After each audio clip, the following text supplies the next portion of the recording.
Então fala você ligado aqui no canal. Sou o Eduardo Ferrari e trago assuntos importantes sobre o nosso Vasco. Não pule sequer uma parte do vídeo. Aqui embaixo tem um botão escrito inscreva-se. É muito importante de graça a sua inscrição.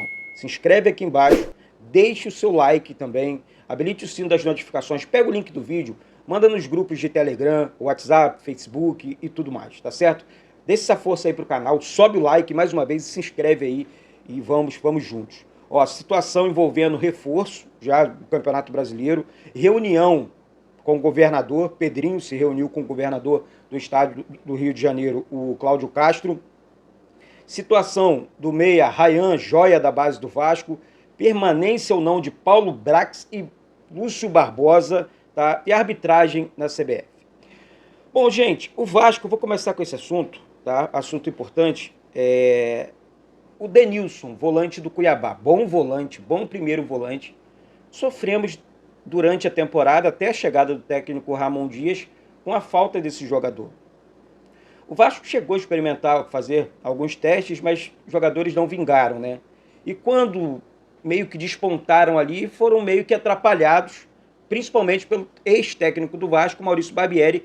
Quem não lembra do início da temporada, do primeiro volante Rodrigo, base do Vasco, se destacou no Campeonato Carioca e de repente foi barrado pelo ex-técnico do Vasco, Maurício Barbieri.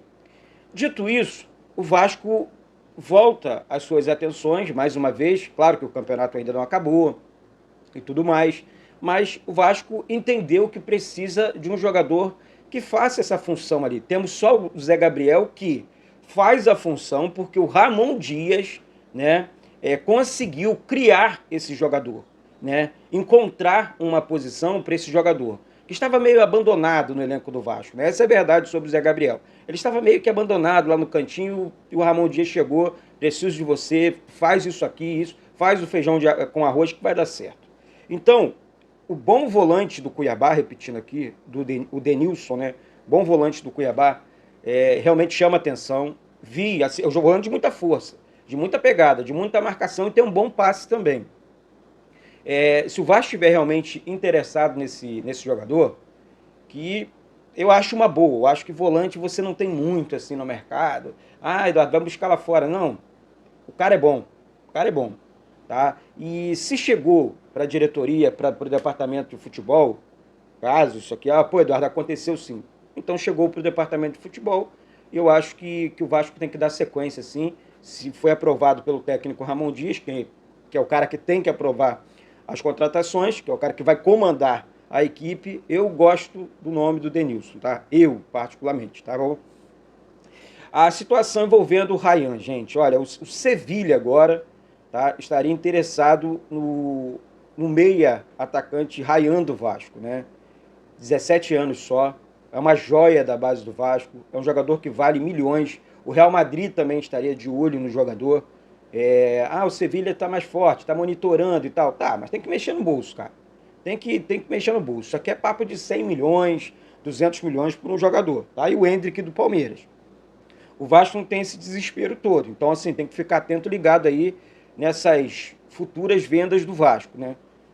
Ele, o Gabriel Peck e tudo mais. Então, é um jogador realmente que recebeu, o Vasco, na verdade, já recebeu uma proposta milionária pelo Ryan. O Vasco rejeitou. Eu acho que o Vasco, assim, pelo que eu já apurei, pelo menos assim, eu vou passar para vocês aqui uma informação, um dado importante. Pelo menos 5 vezes o Vasco já rejeitou proposta, pelo que eu já apurei, pelo Ryan. Pelo menos 5 propostas o Vasco já rejeitou. Eu estou falando aqui do menino de ouro, base, seleção brasileira. Vai ser o próximo camisa 10 da seleção brasileira, eu não tenho dúvida disso. Joga muito o Ryan, joga muito o Ryan. Tá? Então, tem apenas 17 anos e é realmente um menino de ouro. Né? E assim, não é porque é do Vasco não, mas o moleque é craque. Tá? Então tem que vender e vender uma venda histórica do Vasco. Isso aqui tem que ser venda histórica. Sendo muito sincero. Então, se o Sevilha, se o Real Madrid, se o Barcelona, se eles querem, mete a mão no bolso, meus amigos. Ó, bota dinheiro na parada, senão não sai. Bateu o pau na mesa, não vai pagar, então ele não sai. Então ele fica. Ele fica. Tem que ser assim. Pelo menos eu penso assim. Tá certo? Outro assunto importante, gente. O Pedrinho se reuniu com o governador do estado do Rio de Janeiro, Cláudio Castro, para tratar de assuntos. Os principais assuntos foram gestão do Maracanã e revitalização de São Januário, tá certo? Do seu entorno também, né? Com melhorias ali e tal. Eu vou falar um negócio para vocês. O Pedrinho vem tomando algumas atitudes bacanas, tá? Já corre atrás, já faz esse meio campo, né? O governador recebeu, claro, ele com muito carinho e independente do time, ele é Flamengo, ele está aqui para governar. Ele está aqui para governar. E o Pedrinho é o novo presidente do Vasco. Agora o assunto é outro, a gestão é outra, a ideia é outra, o relacionamento é outro. E faz um corte aí. Obrigado, galera. Ontem vocês entenderam a mensagem do vídeo de ontem, né, pela manhã, entenderam, tá? Que não é só porque gostaram e tal do posicionamento do Pedrinho, eu torci pro Levin, mas eu acho isso legal. Eu torci pro Levin, mas eu sou Vasco. Eu sou Pedrinho a partir de agora. Por quê? Porque o Pedrinho é o novo presidente do Vasco. Então, assim como eu, amanhã pode ser outro presidente. Vamos apoiar sempre o Vasco. O Vasco tem que estar acima. E é essa atitude que a gente espera dos nossos comandantes, dos nossos gestores, né, dos nossos presidentes. O Pedrinho foi atrás, correu atrás, foi atrás do governador, sentou com ele para conversar, para entender toda a situação. E aí é aquela situação. Achei legal, o Pedrinho está no caminho certo, eu acho que o Pedrinho vai chegar trazendo coisas boas. No dia 15 de janeiro, o Pedrinho assume a presidência do Vasco, né? Daqui, enfim, 2 meses, né? Hoje é dia 15, então daqui a 2 meses o Pedrinho assume a presidência do Vasco. E aí, meus amigos, é aquela situação. O Pedrinho vai errar e o Pedrinho vai acertar. Claro que ele vai.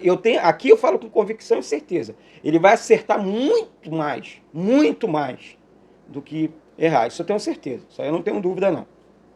Outra situação ontem, no meio do vídeo, ao invés de eu falar 3 vitórias seguidas do Vasco, eu falei 3 derrotas e tal, porque eu estava comentando sobre o Cruzeiro, eu acabei me embaralhando. Foram 3 vitórias seguidas do Vasco. Eu vi algumas pessoas, kkkk, é só corrigir. Fala, não, Eduardo, são 3 vitórias. Beleza. Eu não faço corte no vídeo, não, tá? Eu só faço corte na hora do almoço, jogo pra galera e tá tudo certo. É isso. Só foi esse detalhe, gente. Então, assim, fechar o assunto Pedrinho. Chamou minha atenção, ele e o vice-presidente geral do Vasco, assim, futuro, né? Paulo Salomão estiveram ontem com o governador Cláudio Castro, e aí eu achei muito correto a situação assim, envolvendo o Pedrinho, o Paulo Salomão e tudo mais. Realmente uma situação que o Vasco precisa ficar atento e ligado, tem que brigar mesmo pela gestão do Maracanã. Eduardo, mas por que isso? Gente, São Januário vai fechar para reforma. Eu tenho certeza do que eu estou falando. São Januário vai fechar, vamos aumentar a capacidade de São Januário para 50 mil pessoas, quase 50, né? E olha, vai ser bom para todo mundo. É só parar para prestar atenção. Vai ser bom para o Flamengo, para o Fluminense, para o Botafogo, para todo mundo. Por quê? Você aumenta a capacidade do seu estádio, você não precisa tanto do Maracanã. Porque você já tem quase 50 mil pessoas ali.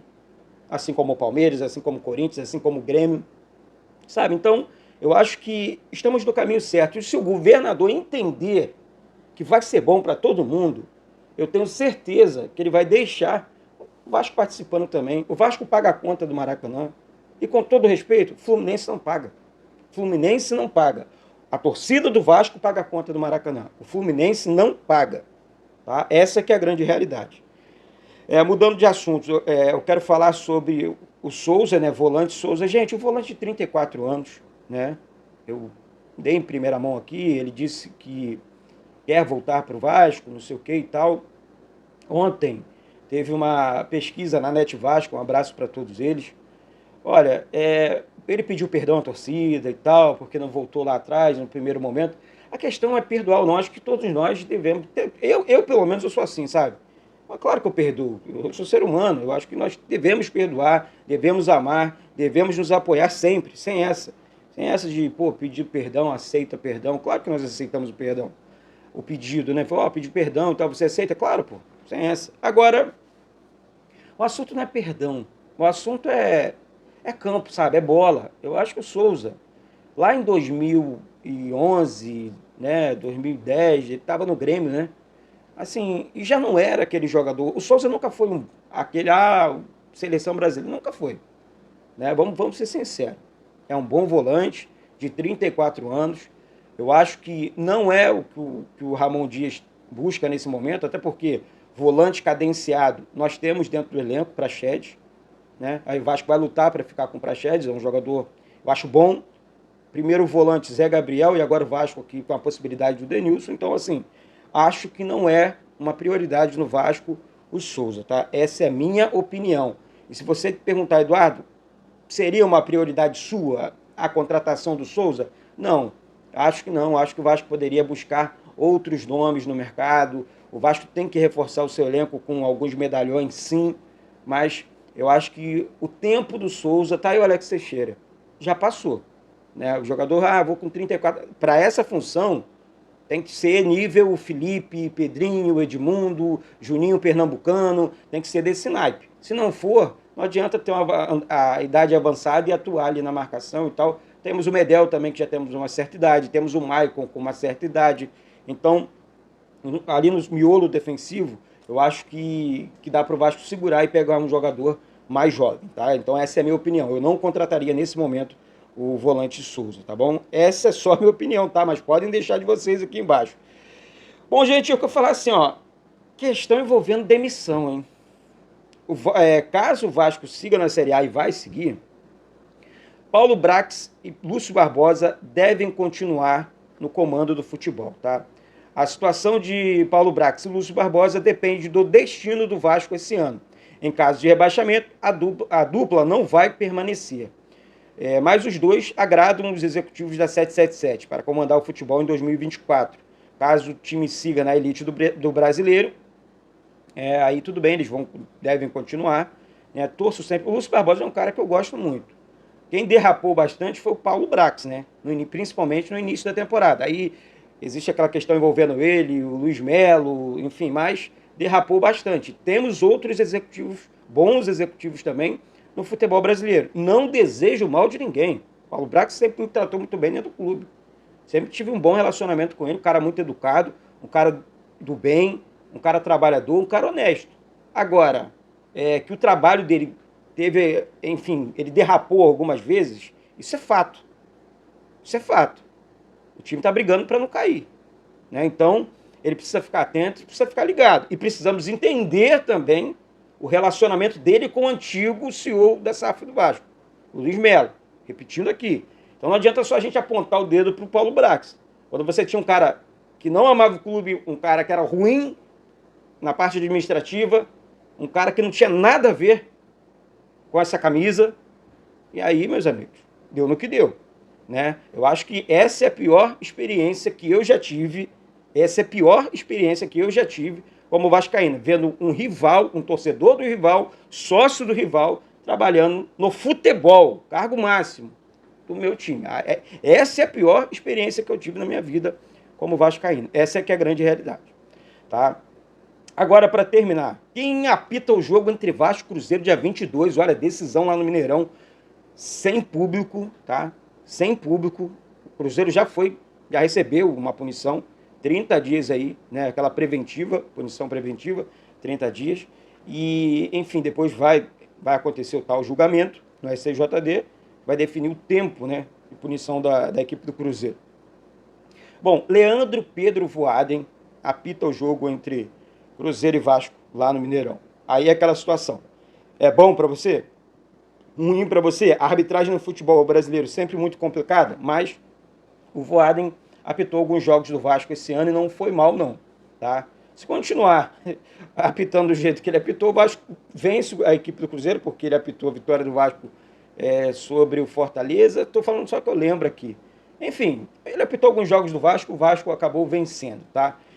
Então é isso, galera. Daqui a pouco volto com essas e outras informações do nosso Vasco. Mais uma vez, se inscreve aqui embaixo, pega o link do vídeo e manda para geral, porque isso aqui, ó, bate no peito e diz, isso aqui é Vasco da Gama, beleza? Um beijo no coração de todos vocês e saudações vascaínas.